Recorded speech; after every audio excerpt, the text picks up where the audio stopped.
আমি একজন ভুক্তভোগী। আমি কিছুদিন আগে আমার স্ত্রীকে ডেলিভারি নিয়ে আসি, এখানে আসার পরে ভর্তি হই।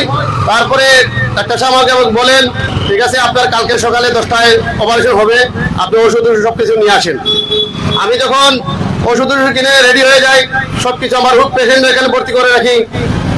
আমাকে 2 ঘন্টা পরে এখানে ডাক্তার বলেন, সার্জারি ডাক্তার বলেন যে আপনার এখানে অপারেশন হবে না, আপনি চলে যান সিলেটে আমার ব্যক্তিগত একটা ক্লিনিক আছে, ওখানে চলে যান।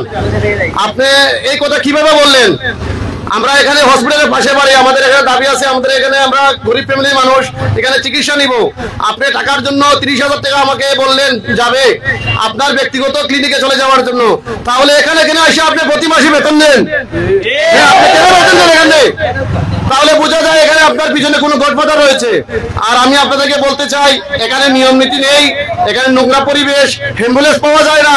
আপনারা দেখবেন, আপনারা দেশে যখন সমস্যা হবে হসপিটালে আইসা আপনারা অ্যাম্বুলেন্স খোঁজ করবেন, তখন দেখবেন হসপিটালের অ্যাম্বুলেন্স ব্যক্তিগত কাজে ব্যবহার করা হয়, সরকারি অ্যাম্বুলেন্স ব্যক্তিগত কাজে ব্যবহার করা হয়।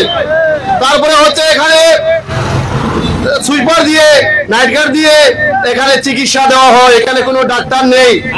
ইমার্জেন্সিতে বসে আপনারা দেখবেন সিগারেট খাওয়া হচ্ছে, এখানে ইমার্জেন্সিতে বসে সিগারেট খাওয়া হচ্ছে, এনজয় করা হচ্ছে। এখানে কি ডাক্তার রাখছে এনজয় করার জন্য?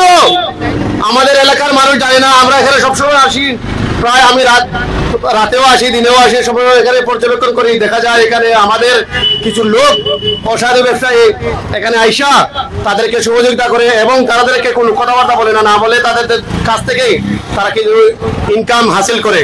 আর এই জন্যই আমাদের আজকের এই সমস্যা, নইলে আজকের এই প্রতিবাদ করা লাগতো না।